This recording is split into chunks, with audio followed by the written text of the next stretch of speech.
Ariana, bulong ni Zephyr habang nakasabsob ang mukha sa buhok ng dalaga. I've missed you more than I could ever say. Naramdaman ni Ariana ang paglalim ng boses ni Zephyr, ang init ng katawan nitong yumayakap sa kanya. Napapikit siya, ramdam niya ang sensibilidad sa bisig ng lalaki. Nung nasa ibang bansa ako, patuloy ni Zephyr, bahagyang humigpit ang pagkakayakap. Kada gabi iniisip kita. Hindi ako makatulog nang di naiisip kung kumakain ka ba, kung pagod ka ba, kung may umaalalay sa'yo. Gusto kong bumalik agad pero hindi ko pwedeng bitawan ang obligasyon ko kahit ang totoo. Gusto ko na lang umuwi para lang makita ka. Mahawakan ka, mayakap ka gaya nito. Kumalas siya ng kaunti para titigan si Ariana sa mga mata. I want to touch you, not just like this. Hinawakan niya ang pisngi nito. Hinagod ang gilid ng mukha ng marahan. I want to touch your soul. I want to be there when you cry, when you laugh, when you're scared, when you're strong. You don't have to run anymore, Ariana. Tinapik niya ang dibdib niya. Andito lang ako, kahit sa gulo, kahit sa hihiyan, kahit sa panganib. Bahagyang namasa ang mga mata ni Ariana. Hindi siya makapagsalita agad. Ang yakap ni Zephyr naging kanlungan niya sa gitna ng bagyo ng emosyon at problema. Sa unang pagkakataon, ramdam niya na hindi siya nag-iisa. I love you, dagdag pa ni Zephyr. Halos hindi marinig sa hina ngunit malinaw sa damdamin. And this time, I'm not letting you go. Humigpit ang yakap ni Ariana kay Zephyr. Wala na siyang pakailam kung kanina lang pagod siya o takot. Sa mga bisig ni Zephyr, tila lahat ng sakit at lungkot unti-unting natutunaw. Namiss din kita, Zephyr. Mahina, ngunit puno ng damdamin ang tinig ni Ariana habang nakasubsob sa dibdib nito. Akala ko hindi mo na ako mapapatawad. Hinagod ni Zephyr ang likod ni Ariana, buong lambing at proteksyon. Hinalikan niya ito sa noo, mahina, marahan, ngunit puno ng init. Ariana, I'm sorry, bulong ni Zephyr. Napapikit habang niyayaka pa rin ang babae. Sorry dahil pinabayaan kitang maghintay sa ulan. Sorry dahil pinagdudahan kita, dahil pinaniniwalaan ko iba kaysa puso ko. Dapat ako ang unang naniwala sa'yo? Napasinghot si Ariana habang nakapikit. Ramdam ang sensibilidad ni Zephyr. Hindi niya alam kung saan nanggaling ang tapang na ito pero gusto niyang hawakan ang sandaling iyon. Hinawakan ni Zephyr ang pisngi niya at marahang pinunasan ng luha sa gilid ng kanyang mata. Dito ka lang, okay? Sabi ni Zephyr. Hindi na kita papayagang umiyak sa labas, hindi na kita papayagang lamigin, at lalong hindi ko nahahayaang masaktan ka kahit ako pa ang dahilan. Nagangat na mukha si Ariana. Tumitig siya sa mga mata ni Zephyr, malapit, masinsin at punong-puno ng damdamin. I love you, Zephyr. Bulong niya, nanginginig ang tinig. Mahal na mahal kita. Napatigil si Zephyr sa pagkilos, tila hindi makapaniwala na narinig niya ang mga salitang iyon mula mismo kay Ariana. At sa halip na magsalita agad, muli niyang niyakap si Ariana, mas mahigpit ngayon, halos ayaw ng bitawan. I love you too, Ariana, sagot ni Zephyr. Mas higit pa kaysa akala ko, mas higit pa sa dati. Sa mga sandaling iyon, sa katahimikan ng silid, sa init ng kanilang yakap, pumalik lahat ng damdamin, ng tiwala, ng pagmamahal. At sa gitna ng lahat ng gulo at sakit na pinagdaanan nila, ang puso nila ang muling nagtagpo. Third person's POV. Lumipas sa mga buwan at sa wakas, kapayapaan ang bumalot sa buhay ni na Zephyr at Ariana. Matapos ang lahat ng kanilang pinagdaanan, mga luha, hindi pagkakaunawaan at mas sakit na salitang binitawan, narito na sila, tahimik na masaya. Lumalaki na rin ang tiyan ni Ariana. Araw-araw mas ramdam niya ang buhay na tumitibok sa kanyang sinapupunan. Isang biyayang bunga ng pagmamahalan nila ni Zephyr. Kahit abala sa negosyo at ng mga pagpupulong si Zephyr, sinisigurado pa rin itong di niya nakakalimutan ng kanyang tungkulin bilang asawa. Umuuwi ito ng maaga, dala ang paboritong prutas ni Ariana o di kaya may dalang bagong unan para sa kanyang likod. Bawat sandali pinaparamdam ni Zephyr na siya'y iniintindi, minamahal at pinapahalagahan. Ariana's POV. Masarap sa pakiramdam ang gantong katahimikan. Ang simoy ng hangin sardine, ang bango ng mga bulaklak, ang ingay ng mga ibong tila masaya rin sa paligid. Dito ko nahanap ang bagong ako. Hindi na ako si Ariana na takot sa mundo. Ako na ngayon si Ariana na may sariling kapayapaan. Nakatayo ako sa gitna ng hardin. Hawak ang maliit na gunting pangtapyas. Inayos ko ang mga rosas, tila nagagawa ng atensyon. Simula nang tumira ako dito sa mansyon ni na Zephyr, ito naging therapy ko, ang magtanim, magayos at magpaganda ng paligid. Ito ang nagbibigay sa akin ng aliw habang hinihintay ang araw ng aking ganap na panganganak. Ma'am Ariana? Merong lumapit sa akin. Isa sa mga maid, hingal na hingal siya. Tumatawag po si Sir Zephyr, gusto raw po kayo makausap. Di ako lumingon kaagad. Tinapos ko muna ang pagkakatupi ng isang tangkay ng orchid bago ko marahang humiling. Ayokong maabala ngayon, mahinahon kong sagot, kahit may konting iritasyon na akong nararamdaman.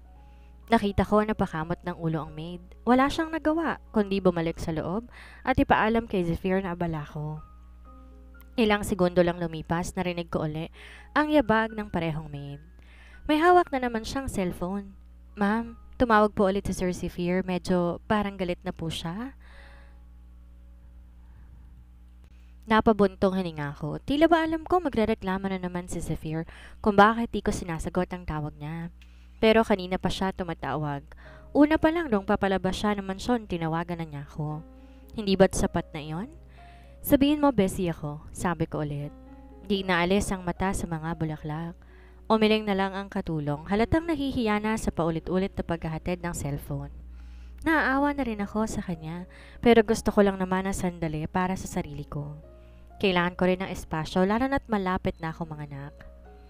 Ilang saglit pa muling bumalik ang maid, hawak pa rin ang cellphone, ngunit di niya binanggit kung anong laman ng tawag. Tumingin lang siya sa akin para nag-aantay kung kailan ko siya papayagan. Napahawak ako sa tiyan ko, hinaplos ito ng marahan. Zephyr, hindi lahat ng oras po pwede akong istorbohin. Bulong ko sa sarili, sabay baling muli sa mga rosas na pilit kong pinapasaya. Malamig ang simoy ng hangin habang patuloy ako abala sa pag-aayos ng hardin. Nakaluhod ako sa gitna ng mga halaman. May hawak na maliit na pala habang inaayos ang lupa sa paligid ng mga bagong tanim na bulaklak. May puting rosas na kailangan ituwid. May violet petunias na kailangan ng konting tabas. Ito ang paborito kong oras. Tahimik, payapa, at ang buong mundo tila akin lamang. Habang nag-aayos, hindi ko na malayan na papakanta na pala ko. Malumanay lang, halos bulong sa hangin. You are my sunshine, my only sunshine. Napapangiti ako habang tinatapik-tapik ang lupa. Sa gitna na napakaraming gulo at ingay sa buhay ko noon, ngayon lang ako nakaramdam ng gantong katahimikan. Tila ba bawat bulaklak na itinatama ko'y isa ring parte ng sarili kong binubuo muli. Bawat pagtatanim ay hakbang palayo sa sakit, papunta sa bagong simula. Tumagal ako ng halos 30 minuto sa aking mundo. Walang cellphone, walang istorbo, walang sigaw ni Zephyr mula sa kabilang linya. Iniisip ko baka nagsawa na siyang tumawag o baka umalis na lang siya, tahimik na nagtatampo. Napapailing ako habang iniisip ang itsura niya kapag inis. Pero ang hindi ko inaasahan ay ang malambot, mainit na kamay na biglang lumapat sa aking bewang. Ay! Napapitlag ako. Muntik pang mapasubsob sa lupa ang kamay ko. Paglingon ko, nandun siya, si Zephyr. Nakatingin sa akin na parabang siya ang nais na bata na hindi pinansin sa buong araw. Nakatayo siya sa likod ko, may suot na simpleng polo at slacks, mukhang kararating lang. Pero ang kilay niya, naku, nakakunot. Tila ba sinundan talaga ako dito sa hardin para lang magtampo ng harapan. Seriously, Ariana? Nakatikom ang labi niya pero latang kinikim-kim ang inis. Napatawa ako, hindi ko napigilang humagikik. Zephyr, ba't parang ikaw yung asawa kong buntis na nagpaparamdam ng tampo? Hindi mo sinasagot ang mga tawag ko. Dalawa lang kami ni Emmanuel sa sasakyan.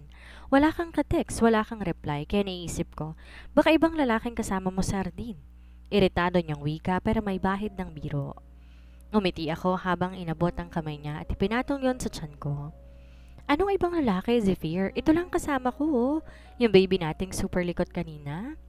Namilog ang mata niya saglit, saka lumambot ang anyo. Pumaling ang tingin niya sa tiyan ko na unti-unti nang lumalaki. Hindi mo na kailangan maghardin palagi, baka mapagod ka, baka matapilo ka, baka... Zephyr, alam ko, nag-aalala ka, pero please, this is my peace. Gusto ko to, dito ako masaya. Hinaplos ko ang pisngi niya habang nakaluhod pa rin ako.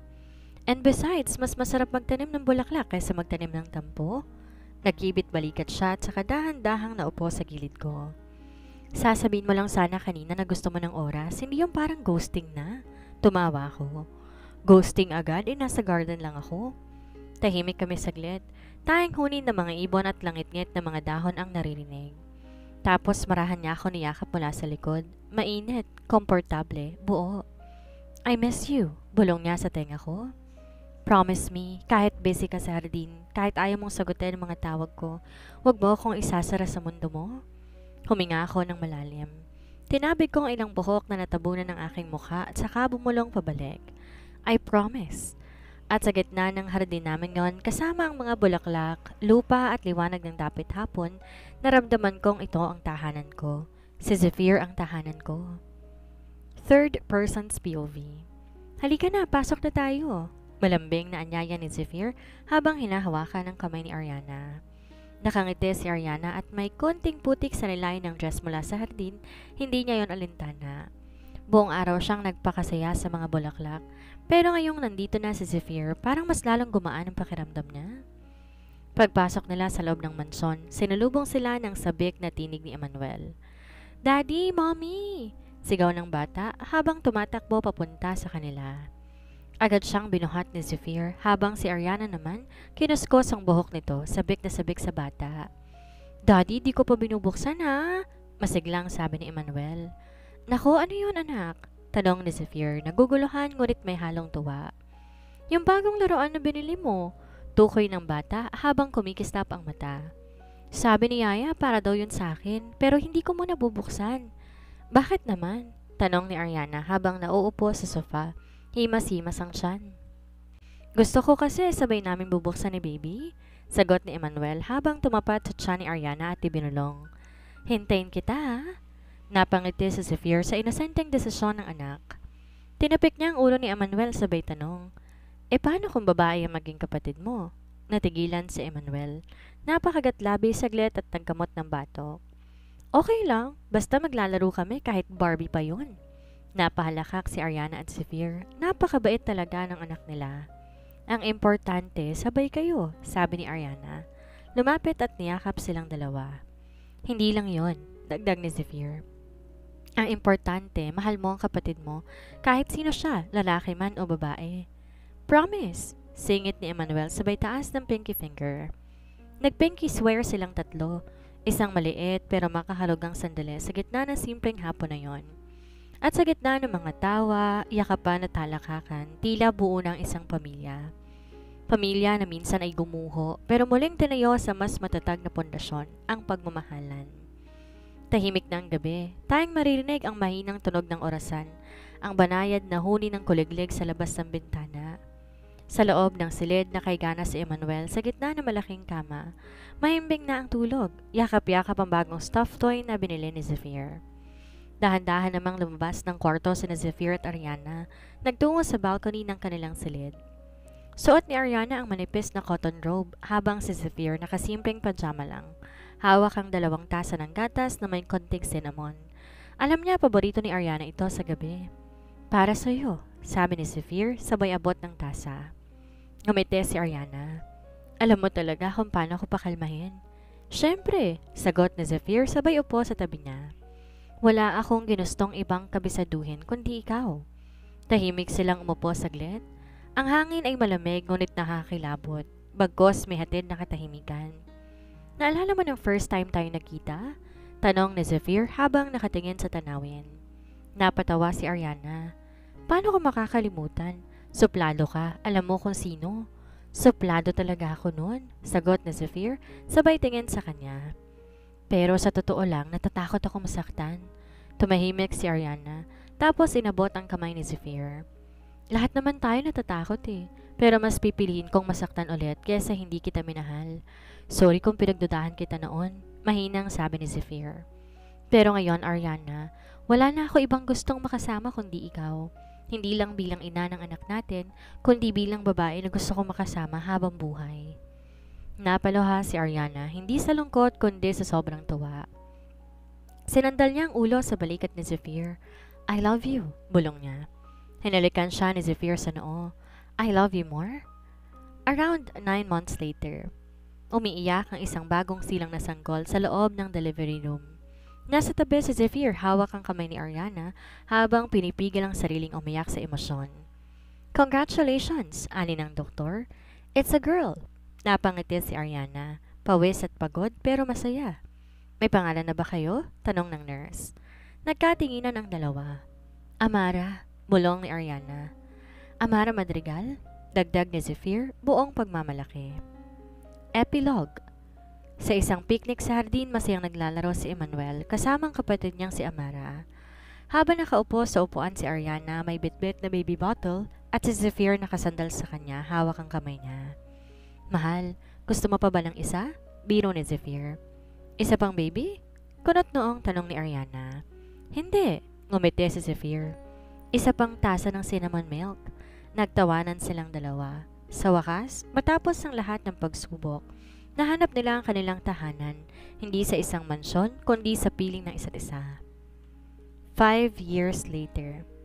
Ang dating baby girl na si Amara ay 5 taong gulang na. Si Emmanuel, now a fine young boy, is 13. Mas matured, mas maalaga at sobrang protective sa kapatid niyang babae. Sa hardin ng kanilang bagong bahay, isang property na personal na pinatayo ni Zephyr. Sa tahimik na bahagi ng Tagaytay, makikita ang pamilya, masaya, payapa at buo. Third person's POV. Emmanuel, wag mo namang habulin si Amara, baka matapilok yan. Sigaw ni Ariana habang pinupunasan ang mesa ng mga inihandang pagkain. Mama, okay lang po ako. Tawa ni Ariana habang naka-pigtails. Suot ang kanyang pink dress, hawak ang stuffed unicorn na bigay ni Zephyr. Sa gilid ng hardin, nakaupo si Doña Remedios. Wala na sa Senyora Esmeralda sa bansa. Nagdesisyong manirahan na lang sa ibang lugar. Mas piniling ayusin ang sarili at ang relasyon sa anak. Ariana, tawag ni Doña Remedios. Salamat ha, hindi lang kay Zephyr kundi sa buong pamilya natin. Dahil sa'yo naging tahanan ulit ang tahanan na to. Tumabi si Zephyr kay Doña Remedios, sabay akbay kay Ariana. She did not just get the family, Lola, she gave me peace. Ngumiti si Ariana at sa mismong araw na yon, isang sorpresa ang ibinigay ni Zephyr. Gabi na, sa loob ng bahay. Sa ilalim ng fairy lights na nakapaligid sa gazebo sa likod bahay, lumuhod si Zephyr sa harap ni Ariana.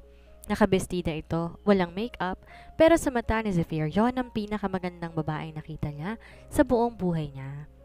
Mahal, matagal na kitang tinatrato bilang asawa sa puso't isip ko, pero gusto kong marinig mo to mula sa akin. Habang gising ang mga anak natin at nakatingin sila sa atin, lumuhod si Zephyr, may hawak na maliit na kahon. Will you marry me again? This time not because of contracts, not because of situations, but because we're in love. Umiyak si Ariana. Yes, Zephyr. A million times yes. Palakpakan ng mga bisita kabilang si Yaya Felicidad, Beth, Doña Remedios at pati ng mga kaibigan ni Zephyr na noon ay hindi rin naging pabor kay Ariana pero ngayon close na sa kanya. Final scene. Habang naglalakad si Ariana sa aisle sa isang simpleng beach wedding kasamang kanyang anak na si Emmanuel bilang escort at si Amara bilang flower girl. Sa background, maririnig ang soft instrumental version ng Can't Help Falling in Love. At nang bigkasin na ang mga panibagong panata ni Zephyr at Ariana, buo na ang mundo nila. Hindi perpekto ang nakaraan, pero perpekto ang ngayon at ang hinaharap. Mainit ang simoy ng hangin sa tabing dagat. Ang mga alon ay banayad na humahampas sa pangpang, habang abala ang lahat sa simpleng salo-salo para sa kasal ni Zephyr at Ariana. Masayang lahat, may tawa, may musika at may pag-ibig sa hangin. Ngunit sa gitna ng kasiyahan may isang figura ang unti-unting lumalapit sa venue. Suot nito ang simpleng damit, di tulad ng dati niyang mamahaling pananamit. Sa bawat takbang ng kanyang takong sa buhangin, ramdam ang bigat ng pagsisisi at pangungulila. Si Senyora Esmeralda. Natigilan ng ilan na makita siya, maging si Zephyr hindi agad nakapagsalita. Si Ariana na nooy hawak ang kamay ni Amara ay nanatiling tahimik habang dahan-dahang lumapit ang ginang. Paglapit ni Esmeralda, nakita ni Ariana ang pagtulo ng duha sa mata ng dati niyang kaaway. Ariana? Mahinang tawag ni Esmeralda, halos pabulong, nanginginig ang tinig. Alam kong hindi sapat ang sorry, pero pinilit kong lumayo para matutong tanggapin ang lahat. Pinanood ko kayong sumaya mula sa malayo. Pinagmamasdan ko kayo, ikaw, si Zephyr, lalo na ang mga apo ko. Lumapit siya kay Amara, nooy hawak ang laroang unicorn. Ang ganda-ganda mong apo, bulong na Esmeralda habang pinipigilan ng higbi. Lumingon si Ariana kay Zephyr. Tahimik at taimtim ang tingin nito, ngunit walang galit sa mga mata. Sa halip, isang marahang tango lamang. ang binigay niya sa asawa, hudyat na siya na ang bahala. Lumapit si Ariana ng maayos kay Esmeralda. Wala po akong galit sa inyo, sabi ni Ariana. Nanginginig ang tinig. Marami pong sakit, oo, pero sa dami ng pinagdaanan ko, natuto rin ho ako magpatawad. Tuluyang humagulhol si Esmeralda. Humawak siya sa braso ni Ariana. Salamat. Salamat dahil hindi mo ko tinuruan ng galit. Tinuruan mo ko maging tao ulit. Niyakap siya ni Ariana, kasunod nito, lumapit si Emmanuel at Amara at marahang yumakap sa likuran ng lola nila. Lola, huwag ka nang umiyak, wika ni Emmanuel. Gusto ka namin dito. Napahagulgol muli si Esmeralda, ngunit sa pagkakataong to, hindi na dahil sa sakit kundi dahil sa kaluwagan ng puso. Huling eksena. Sa gitna ng araw na papalubog sa dagat, makikitang magkakasamang nakaupo sa isang malaking banig sina Ariana, Zephyr, Emmanuel, Amara at Esmeralda. Nagkukwentuhan, nagtatawanan. Isang larawan na isang pamilyang winasak ng galit noon pero muling binuo ng pagmamahal at pagpapatawad. Minsan, kailangan lang natin masaktan para mas maintindihan kung gaano kahalaga ang magpatawad. Dito na po nagtatapos ang kwento ng pag-ibig ni Ariana at Zephyr. Sana po ay nakapagbigay ako ng saya at inspirasyon sa bawat isa. Muli po, ito si Ramea TV. Lubos ang pasasalamat sa inyo. Samahan niyo po akong muli sa panibagong kwento na ibabahagi ko sa inyo. God bless everyone.